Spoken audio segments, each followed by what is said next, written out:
지구과학 2를 수강하신 여러분들 감사합니다. 지구과학 2도 역시 마찬가지로 지구과학 1과 마찬가지로 크게 세 부분으로 나눠져 있습니다. 그래서 첫 번째가 이제 고체 지구와 관련된 부분이고, 두 번째는 역시 마찬가지로 대기와 해양을 포함한 유체 지구과학, 그다음에 마지막 세 번째로 이제 우주, 이렇게 세 부분으로 이렇게 나눠집니다. 근데 이제 지구가 1과 다른 점은 이제 지구가 2에서는 그 약간의 그 1에서 다루지 않았던 여러 가지 자기장 또는 역장, 이런 힘에 관련된 이야기가 들어가고요. 그 힘에 관련된 이야기가 들어가다 보니까 여기에 이제 수식들이 지구가 1에서의 기본 개념을 익혔다면 이제 지구학 2에서는 수식들이 들어간다라고 이렇게 생각을 하시면 되겠습니다. 그래서 우리 이제 여러분들과 같이 이제 여러분 나눠줬던 교재를 바탕으로 이렇게 우리가 하나하나 이제 살펴보도록 하겠는데요. 이번 시간에 수업을 잘 따라오시고 내용을 잘 익히시고, 그 다음에 우리가 3월 달에 수업 들어갔을 때 역시 마찬가지로 관련된 내용들을 익히면서 차근차근 따라오시면 되겠습니다. 자, 그래서 먼저 지구와 2 첫 번째는 지구의 형성과 역장입니다. 지구가 어떻게 형성됐고, 그리고 이 지구가 형성됐을 때 나타나는 다양한 힘, 그 힘으로 인해서 지구가 어떻게 유지되고 발전됐는지와 관련된 이야기를 이제 하나하나 살펴보도록 하겠습니다. 여러분 첫 번째 장 넘기시면 될 것 같아요. 자, 첫 번째 장 넘기시면 이제 지구의 탄생, 그래서 지구의 형성과 역장에서 지구의 탄생과 관련된 이야기가 나옵니다. 우리가 지구는 어디에 속해 있냐면, 지구는 당연히 태양계에 속해 있죠. 태양계가 어떻게 형성이 됐는지, 그리고 그런 방법을 통해서 지구가 어떻게 만들어졌는지 우리가 한번 살펴보도록 하겠습니다. 자, 태양계는 일단 성운에서 이렇게 시작이 된 겁니다. 성운이라고 하는 것은 우주 공간에 있는 여러 가지 물질들이 모여 있는 걸 우리가 성운이라고 이렇게 배웠습니다. 통합과학 시간이나 지구과학 1 시간에 이렇게 배웠는데요. 마찬가지예요. 태양계도 마찬가지로 별이기 때문에 별은 바로 이 성운에서 시작됐다. 태양은 성운에서 시작했다라고 보시면 되겠습니다. 자, 그래서 우주가 약 138억 년 전에 빅뱅으로 탄생했다라고 하는 것은 이제 여러분들이 지구과학 1 시간에 배웠던 내용으로 알고 있습니다. 그래서 이렇게 돼서 이 빅뱅으로부터 만들어진 수소, 헬륨, 빅뱅으로부터 탄생한 수소와 헬륨이 만들어지고, 그리고 이보다 무거운 원소들은 별 내부의 핵융합 또는 초신성 폭발 과정에서 만들어졌다라는 얘기를 우리가 지구과학 1 시간에 배웠어요. 이때 원소가 모인, 이러한 원소들이 모인 것이 성운이고, 이 성운이 바로 태양계를 만들어졌다라고 보시면 되겠습니다. 그러니까 빅뱅 초기에 만들어진 게 아니라 빅뱅 초기가 지난 이후 우주가 진화하는 그런 과정 속에서 여러 가지 원소들, 즉 수소와 헬륨을 제외한 나머지 무거운 원소들이라고 표현되는 이런 원소들이 만들어졌고, 그런 원소들이 서로 이렇게 모여서 태양계를 형성하게 됐다라고 보시면 되겠습니다. 그래서 태양계의 성운은 요 수소와 헬륨이 전체 98%를 이루고 있고요. 나머지 원소들, 이보다 무거운 원소가 약 2% 있을 때, 이때 태양계의 성운이 형성됐다라고 보시면 되겠습니다. 그래서 일반적으로 별의 생성과 거의 비슷한데 언제 만들어졌냐? 무거운 원소가, 그래서 태양계 성운에서는 무거운 원소가 약 2% 정도 더 포함되어 있는 성운이다라고 이렇게 생각을 하시면 되겠습니다. 자, 그래서 태양계가 역시 마찬가지로 성운이 회전하고 수축하는 겁니다. 그래서 태양계도 역시 마찬가지로 태양계의 성운이 수축 그리고 회전을 하게 됩니다. 언제 만들어졌냐? 약 한 50억 년 전에 태양계의 성운이 만들어졌다라고 보시면 되겠어요. 그래서 50억 년 전 태양계 성운 근처에 있는 초신성이 팡 하고 폭발했습니다.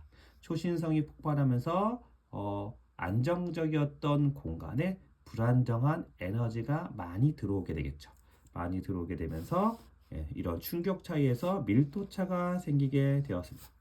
자, 밀도차가 생기면 어떻게 됩니까? 그렇죠? 밀도가 큰 것은 중심부로 밀도가 작은 것은 외곽으로 이렇게 퍼지게 되죠. 그래서 밀도가 높은 부분은 중력의 수축에서 회전하기 시작했고 물질들의 중심부로 모이면서 이런 회전 속도가 점점점 빨라졌습니다.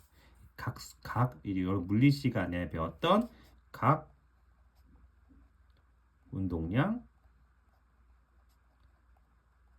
보존의 법칙에 의해서 중심으로 갈수록 속도가 좀 빨라지고 이렇게 넓게 퍼지게 되는 그러한 물리적인 현상이 나타났다라고 보시면 돼요. 그래서 이렇게 납작한 원반 모양을 이루게 되었습니다. 자, 그러다 보니까 중심부에 성운의 중심부에는요, 원시 별이 탄생하는 것과 마찬가지로 기체와 티끌들이 끓어면서 밀도가 큰 핵이 만들어졌고 이 핵이 점점점 성장하면서 태양이 만들어진 거죠. 근데 이때의 태양은 원시 태양, 아주 작았던 지금 크기의 0.1R 정도 되는 0.1 정도 되는 태양이 만들어지게 된 거죠. 그 후에 이제 계속해서 이제 중력 수축이 일어나는 겁니다. 자, 이런 원시 태양은 계속된 중력 수축으로 인해서 온도와 압력이 높아졌고 핵 융합할 수 있는 반응, 핵융합 반응. 여기서 말하는 핵은 누구겠어요? 그렇죠. 수소핵이 있죠. 수소핵이 융합할 수 있는 온도에 도달하게 되는 겁니다. 몇만 K? 천만 K. 천만 K에 다다르게 됐고 온도에 도달하게 되면 비로소 이제 우리가 수소핵 융합 반응이 시작하게 된 거죠. 그러면서 이제 비로소 이걸 뭐라 부른다? 별. 우리는 태양이라고 이렇게 부르게 되었다는 거죠. 그래서 이렇게 태양이 이렇게 형성이 된 이후에 아까 얘기했던 납작한 원반 동안에 거기에도 이제 여러 가지 그 성운에서 포함된 물질들이 있었을 거 아니에요, 그렇죠? 있었다라는 겁니다. 그 원반 내, 그 회전 원반 내에 성운이 식으면서 수많은 미행성체, 아주 미행성은 작을 미자라는 겁니다. 그래서 작은 행성들이 나타나게 됐다는 거죠. 이런 수많은 미행성들이 서로 이렇게 어떻게 됐다? 돌고 돌면서 부딪히고 충돌하면서 하나의 커다란 하나의 행성들을 형성하게 되는데 이런 행성을 우리가 원시 행성이라고 이렇게 불러요. 행성. 그래서 행성을 이렇게 만들어진 이후에 행성들이 역시 만들어진 이후에 이 행성들이 어떻게 됐습니까? 계속해서 그 주변에 있는 물질들을 흡수하게 된 거죠. 왜냐하면 질량을 가졌기 때문에 질량을 가지면 뭐가 있어요? 중력이 있죠. 중력에 의해서 주변에 있는 물질들을 흡수하게 되는 겁니다. 그러면서 점점 어떻게 돼요? 행성들이 커지게 된 거죠. 그래서 지금과 같은 태양계는 여러분들이 다 아다시피 태양이 있고 8개의 행성이 있습니다. 수성부터 시작해서 해왕성까지 이렇게 8개의 행성이 있는데 이 행성들이 바로 이렇게 그 원반부에서 만들어지게 된 거죠. 자, 이때 이러한 행성들이 만들어졌을 때 규소, 철, 니켈 등으로 이루어진, 즉 무거운 원소로 이루어진이라고 표현하면 되겠어요. 무거운 원소로 아까 태양계 성운에 무거운 원소가 한 2% 정도 있다라고 했는데 바로 이 무거운 원소가 포함되어 있는 행성들이 있습니다. 이러한 행성들을 지구형 행성이라고 이렇게 얘기해요. 지구형 행성. 대표적으로 지구 행성이 이제 수성, 금성, 지구, 화성. 이게 이제 지구형 행성인데 이 네 개의 행성의 대표가 바로 지구입니다. 지구가 이 수성, 금성, 화성보다 더 커요. 더 크고 당연히 지구에 누가 살고 있어요? 우리가 살고 있기 때문에 우리를 대표주자 지구형 행성이라고 이렇게 부르게 된 겁니다. 그래서 지구형 행성이 이렇게 네 가지가 있고요. 얘네들은 어디에 있다? 태양 가까이에 요 지구형 행성들이 만들어지고 반대로 화성보다 더 뒤에 있는 건 누구겠어요? 목성, 토성, 해왕성, 천왕성 이렇게 목성, 토성, 천왕성, 해왕성 이 녀석들은 이제 태양보다 좀 멀리 있어서 여기 보면 온도가 낮아져서 응결 온도가 높은 물질과 낮은 물 모두 응축해서 얼음 상태에 입자. 그래서 얼음 상태에 입자. 그다음에 수소, 헬륨 등으로 이루어졌습니다. 그래서 이러한 행성들을 우리가 목성형 행성이라고 이렇게 부르는 거예요. 그래서 지구형 행성과 목성형 행성의 가장 큰 차이점은 구성 성분 물질입니다. 지구형 행성은 무거운 원소로 되어 있고 목성 행성은 가벼운, 즉 수소와 헬륨으로 주로 이루어져 있다. 이렇게 여러분들이 생각을 하시면 되겠어요. 그래서 두 개를 비교해 보면 나중에 비교해 보면 지구형 행성과 목성 행성, 지구형 행성은 대부분 좀 밀도가 좀 크고 고체로 이루어져 있고 목성 행성은 밀도가 상대적으로 작고 기체로 이루어져 있다라고 이렇게 생각을 하면 되겠고요. 대체로 목성, 토성, 천왕성, 행성은 목성 행성이 질량이 많습니다. 질량이 많고 크기도 크다. 대신 지구형 행성은 질량이 작고 크기도 작다. 이렇게 여러분들이 생각을 하시면 되겠습니다. 여기 나와 있는 이 그림이 바로 태양계가 형성됐을 때 그 모습을 이렇게 순서대로 이렇게 나타내는 겁니다. 그래서 성운의 회전 및 수축, 태양계의 원반 형성, 미행성체의 형성, 그 다음에 마지막으로 원진수의 형성 이렇게 되면서 태양계가 만들어졌고 이런 것들은 이제 태양이 형성됐을 때와 거의 비슷한 시기에 만들어졌다라고 이렇게 보시면 되겠어요. 그래서 아까 태양이 언제 형성됐다고 했어요? 50억 년 전에 형성됐다고 했죠. 그래서 이 행성들도 거의 그 근처에 거의 비슷한 시기에 만들어졌다라고 이렇게 여러분들이 생각을 하시면 되겠습니다. 자, 이렇게 해서 우리가 지구가 이렇게 만들어졌어요 라고 이렇게 보시면 되겠습니다. 자, 그러면 이 지구가 이렇게 만들어진 상태에서 이제 그러면 우리는 어디에 살고 있냐면 바로 지구에 살고 있죠. 그렇죠. 그래서 지구는 그러면 이 과정 중에서 어떻게 형성이 됐냐라고 이제 한번 살펴보도록 하겠습니다. 밑으로 내려가시면 될 것 같아요. 이렇게. 자, 그럼 지구는 어떻게 탄생이 됐고 또 어떻게 진화가 됐냐라고 보시면 되겠습니다. 자, 원시지구는 아까 태양이 50억 년 전에 만들어졌다고 했죠? 거의 비슷한 시기입니다. 약 46억 년 전에 형성이 되었다라고 이렇게 우리가 알 수가 이렇게 추정을 하고 있습니다. 그래서 여기에 아까도 얘기했지만 수많은 미행성체들이 충돌로 형성되었다라고 되어 있어요. 형성되었다. 그래서 우리가 이제 행성의 조건이 있어요. 행성의 조건은 행성이 되려면 1997년도에 이렇게 형성이 된 건데 이렇게 조건을 이렇게 정했습니다. 첫 번째, 둥근 모양이어야 한다. 둥근 모양. 둥근다라고 표현한 거는 정역학적 평형 상태라는 겁니다. 정역학적으로 평형 상태를 이루고 있는 그러한 행성체, 그러한 우주 미행성체를 행성이라고 그러면 둥글어야 된다라는 거고요. 두 번째는요. 태양 둘레를 공전해야 된다라는 겁니다. 달도 둥글어요. 그죠? 달도 둥글입니다. 달은 근데 어디를 돌고 있죠? 지구를 돌고 있습니다. 그러니까 달은 우리가 뭐라고 불러요? 위성이라고 그러죠. 행성 주위를 돌고 있는 건 위성이라고 합니다. 그래서 태양 둘레를 공전해야지만 우리가 행성이라고 이렇게 부르는 거예요. 자, 세 번째, 요게 중요한데 요게 뭐냐면 공전궤도상에서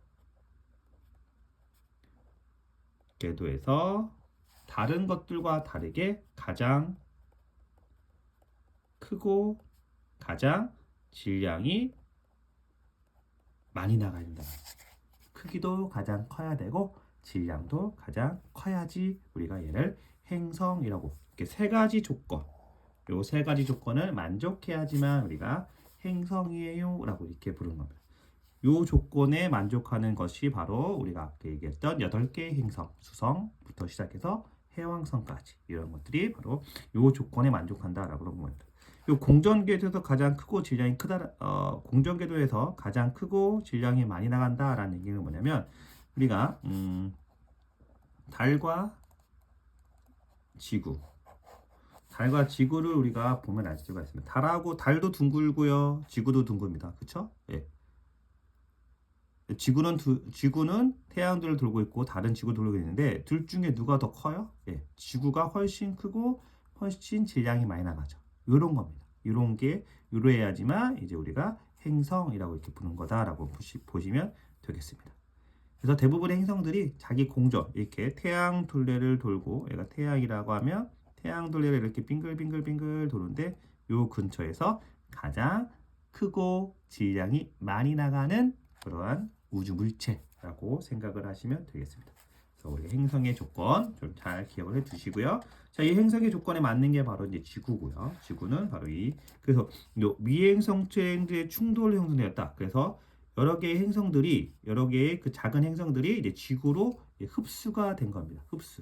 흡수가 된 거예요. 그래서 이렇게 흡수가 될 때 미행성들이 지구 안으로 들어올 때 발생한 열, 그 다음에 원시 지구 내부에서의 방사성 원소의 붕괴. 우리 항상 얘기했었죠. 방사성 반감기 할 때 방사성 원소 이런 얘기 했었습니다. 그죠? 이 원소가 붕괴할 때 생기는 열에 의해서 이 지구 생성 초기 아주 작을 때는 엄청나게 뭐가 됐다? 지구 표면이 뜨거웠다라는 겁니다. 뜨거웠다. 어디가? 지구 표면이 매우 뜨거웠어요. 뜨거우니까 어떤 상태 된다? 예, 바로 액체 상태인 마그마의 바다. 액체 상태인 마그마 형태인데요. 이 마그마가 지표면에 널리 두루 퍼져 있었다는 거죠. 지구가 전체적으로 이렇게 액체 상태에 이르렀다라고 보시면 되겠습니다. 이런 거 우리가 마그마의 바다라고 이렇게 마그마의 바다. 자, 그럼 이런 마그마의 바다가 형성됐어요. 즉 전체적으로 액체입니다. 액체인데 지구가 뭘 하고 있죠? 지구가 이렇게 회전하고 있습니다. 회전하게 되면 어떤 현상이 나타나면 우리가 이런 걸 뭐라고 하냐면 원심분리라고 하는데 밀도가 큰 건 중심부로, 밀도가 작은 건 외곽으로 이렇게 나오게 됩니다. 이런 걸 우리가 원심분리예요. 여러분들 혹시 나중에 생명과학이라든지 또는 의료 쪽으로 이렇게 가게 돼서 뭔가 돌리면 이렇게 회전을 막 시키면 이러한 현상을 우리가 실험 시간에 볼 수가 있습니다. 이걸 우리가 원심 분리라고 하는데 이런 거에 의해서 밀도가 큰 아까 무거운 원소들이 있다고 했죠. 밀도가 큰 철, 그 다음에 니켈 같은 것들은 어디로 간다? 지구 중심부로 가라앉습니다. 지구 중심부로 이렇게 금속 성분들이 철, 니켈이 지구 중심으로 간다고 해서 무엇을 형성하냐면 핵을 형성하는 거예요. 우리가 알고 있는 내핵 왜 이해하기는 이 핵을 형성하게 된 거다라고 보시면 되겠고요. 밀도가 작은 규산염 물질 규소와 산소로 이루어져 있는 이 규산염 물질 S와 SI와 산소로 이루어진 이런 물질들, O로 이루어진 물질들은 멘트를 형성하게 된 겁니다.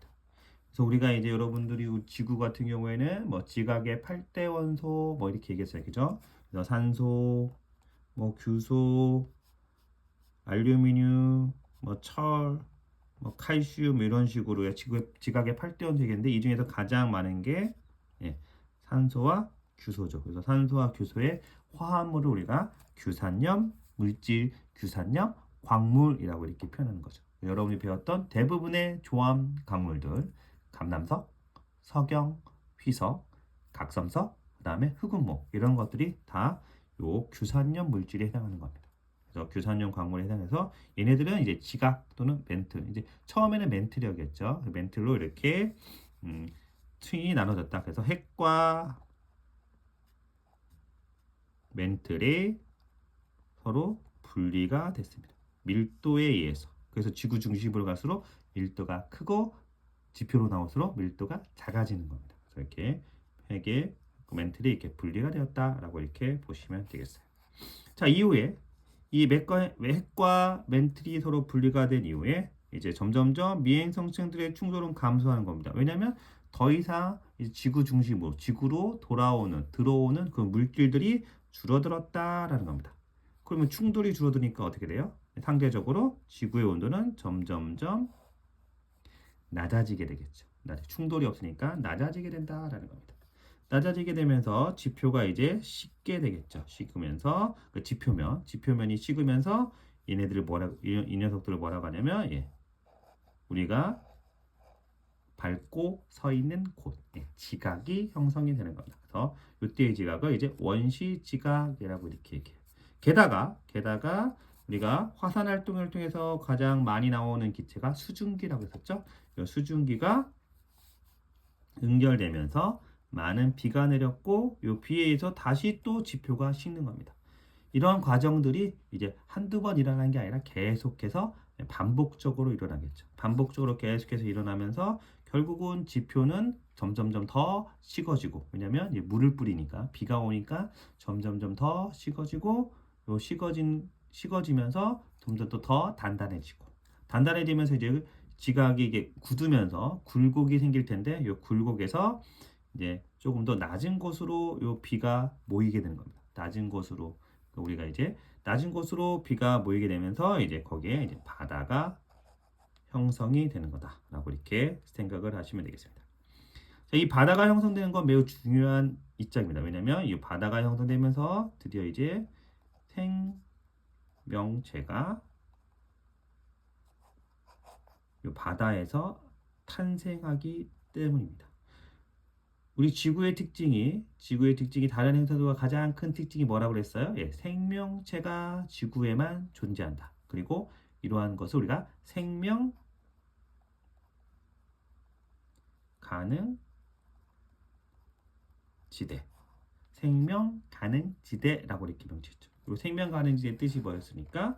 생명 가능 지대의 뜻은 바로 액체 상태의 물이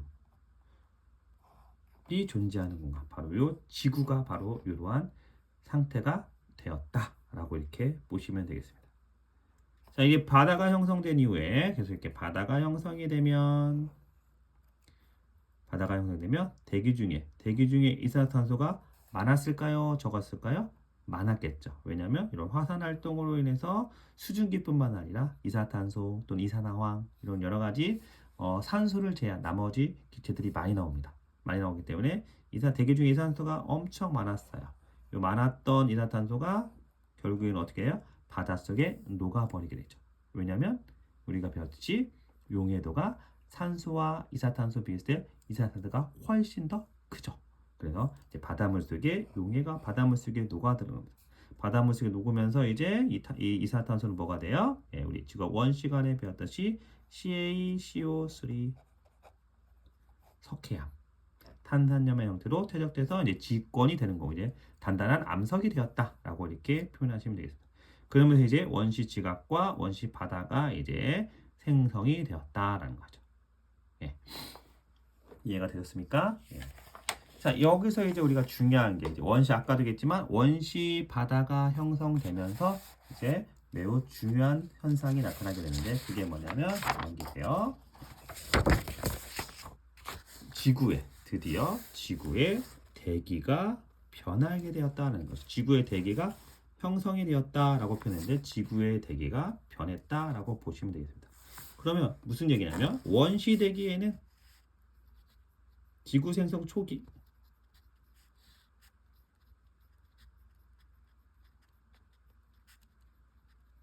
지구 생성 초기에도 당연히 뭐가 있었어? 대기가 존재했겠죠. 대기가 있었습니다. 근데 이때의 대기, 지구 생성 초기에는 가장 많은 건 이산화탄소, 그 다음에 암모니아, 그 다음에 염소가스 뭐 이런 등등등의 기체가 있었다라고 보시면 되겠습니다. 근데 지금 현재 대기, 현재 대기에서 가장 많은 건 뭐예요?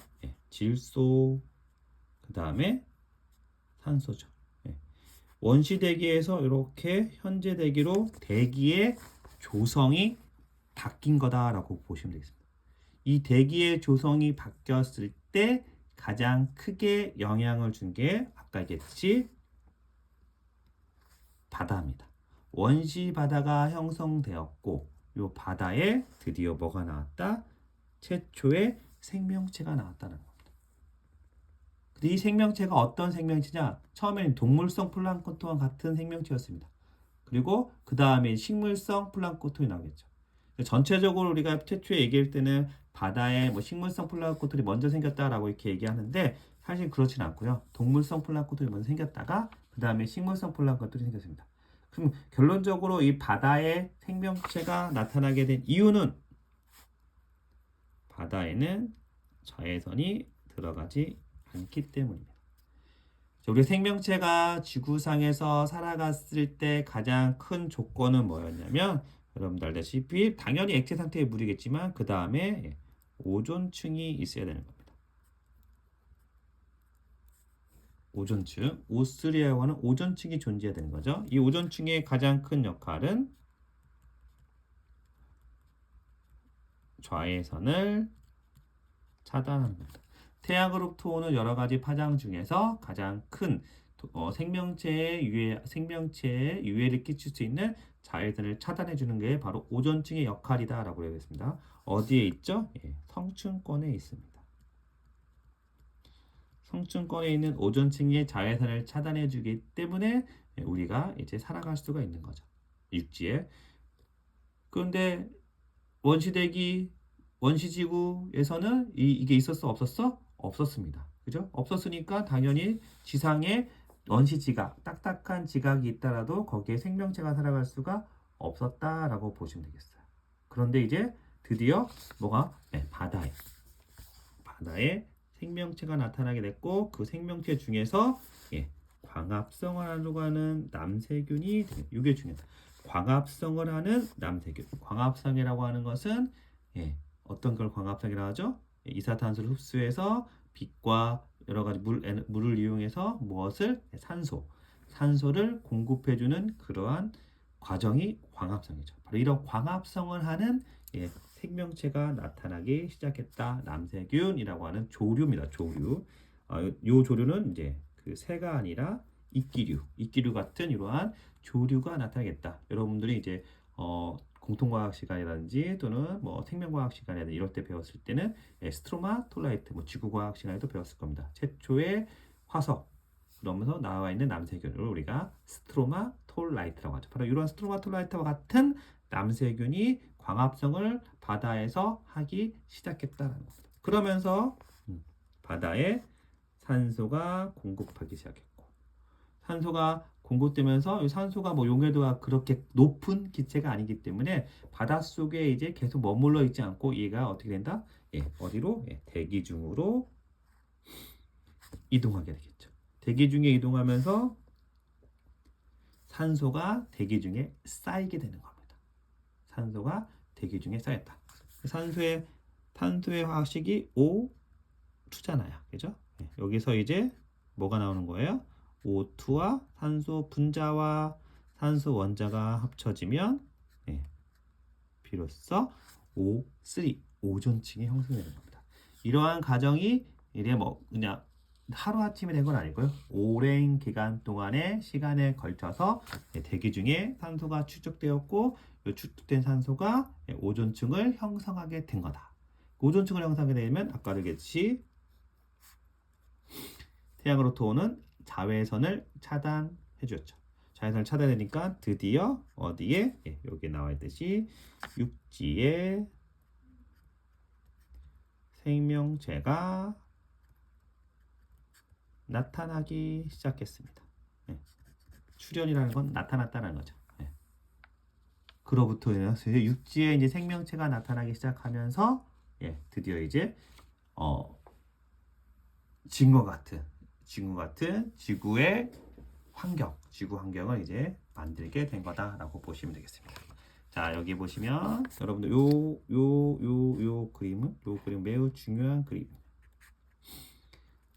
세로축은 기체의 분압이고요. 가로축은 지구 형성으로부터 시간된 시간이에요. 그래서 시간의 흐름에 따라서 대기 중에 있었던 기체가 어떻게 더 많았고 그 다음에 점점점 현재는 어떻게 더 많으냐라는 겁니다. 그래서 여기 보시면 질소는 지구 생성 총상 초랑 아까 여기 지금이랑 크게 변화가 없습니다. 크게 변화가 없어요. 그렇죠? 아까 이제 암모니아라든지 이런 쪽에 포함되어 있었던 질소예요. 그래서 질소는 크게 변화가 되지 않았는데 급격하게 변한 건 바로 이 녀석입니다. 이산화탄소죠. 이산화탄소는 지구가 최초에는 엄청 많았다가 갑자기 현재는 거의 없죠. 거의 없어요. 지금 대기 중에 0.03% 정도 있고요. 그보다 더 적다라고 그 정도 수준이다라고 보시면 되겠습니다. 그래서 이산화탄소는 엄청나게 쭉 들었어요. 그죠? 그럼 이 지구 생성 초기 원시지구에 많이 있었던 이산화탄소는 더 어디 갔습니까? 어디 갔어요? 아까 얘기했지만 바다로 용해돼서 바다에 용해됐다라는 거죠. 그러니까 결론적으로 얘기하면 이산화탄소가 급격하게 줄어든 이유는 바다가 형성됐기 때문입니다. 바다가 형성되기 이전의 대기에는 이산화탄소가 많이 있었지만 지구가 형성되기 바다가 형성된 이후부터는 이산화탄소는 대기 중에서 급격히 줄어들었다라고 이렇게 보시면 되겠습니다. 그러니까 대기 중에 이산화탄소가 많다라는 얘기는 여러분 온실 효과랑 연관지어 생각하면 되겠습니다. 그래서 지구 생성 초기에 지표면의 온도가 높았다. 이유는 아까 뭐 미행성 충돌도 있었고 그다음에 방사성 원소의 분결도 있었지만 더 같이 더불어서 우리 이산화탄소의 양이 많이 있었다라고 이렇게 생각을 하시면 되겠습니다. 자, 그러다가 이제 지구 형성된 이후에 매 엄청난 시간 이후 요게 지금 새로운 기체가 나오겠죠. 요 기체가 쭉 올라가면 현재의 산소입니다. 자, 그러면 요때가 이제 뭐가 되는 거예요? 지구의 광합성이 시작했다. 물론 그 전부터 시작했겠죠. 그 전부터 시작된 겁니다. 그 다음에 쌓이게 된 거, 대기에 점점점 쌓이게 되었으니까 아까 여기서 바다에 최초의 광합성하는 생명체가 나타나게 됐고 얘가 이제 산소를 공급하면서 대기가 점점 대기에 산소가 형성됐다라고 이렇게 얘기했습니다. 그렇죠? 그러니까 지구 생명체가 생성이 여기고요. 더 이전이고 그 이제 대기에 쌓이게 된 게 여기부터 시작하면서 이제 점점 이렇게 산소가 대기 중에 많아졌다는 거죠. 왜 그러냐면 이제 물론 당연히 바닷속에서도 계속해서 광합성하지만 육지에 생명체가 나타나는데 이 생명체라고 하는 건 뭐겠어요? 식물, 그다음에 동물이겠죠. 먼저 식물이 더 먼저 나왔습니다. 그래서 식물이 대기 중에 존재하게 되었고 오존층이 형성되면서 육상에 식물들이 존재하게 되었고 바로 이 녀석들이 무엇을 하기 시작하는 겁니까? 광합성을 동시에 같이 시작하게 되는 겁니다. 그러면서 대기 중에 산소가 이렇게 급격하게 증가가 되었다라고 이렇게 볼 수가 있겠습니다. 그러니까 이 과정 속에서 요 산소가 이렇게 축적되면서 쌓이는 과정에서 요 기간에 지금 뭐가 일어난 겁니까? 오존층이 형성이 됐다라고 보시면 되겠습니다. 오존층이 형성이 되면서 더 이렇게 많은 양의 대기가 되었다. 그래서 원시 대기는 이산화탄소라든지 그 다음에 암모니아라든지 염소가스가 이렇게 주를 이루고 있지만 현재 대기는 질소, 그 다음에 산소 이렇게 되어 있는데 즉 산소가 많이 형성되게 되었다. 그렇죠? 우리는 산소 호흡하고 있는 생명체들이니까 산소가 많이 형성이 되었다. 그리고 이산화탄소는 급격하게 감소가 되었다. 그래서 이렇게 산소가 증가하게 된 가장 큰 이유는 광합성하는 생명체가 나타났다라고 보시면 되겠습니다. 광합성하는 생명체가 탄생했다. 이렇게 출현하게 되었다라고 이렇게 여러분들이 이해를 하시면 되겠습니다. 이렇게 원시 지구가 이렇게 형성이 되었다라고 보시면 되겠어요. 자, 그래서 이제 지구가 탄생해서부터 태양계가 형성되어서부터 지구가 탄생해서 그리고 지구의 여러 가지 그 것들이 변하게 된 첫 단원 지구 형성과 과정에 대해서 우리가 한번 살펴봤고요. 오늘 여기까지 하고요. 좀 있어 다음 시간에는 지구가 났을 때 지구 안쪽에서 어떤 또 현상들이 나타나는지 우리가 이제 지구가 원시 시간에 배웠던 뭐 판구조론 그 다음에 뭐 멘틀 대류설 뭐 이런 것들이 나타났을 때 그 녀석들의 에너지는 무엇이었는지 우리가 한번 살펴보도록 하겠습니다. 이번 시간은 여기까지 강의할게요. 수고하셨습니다.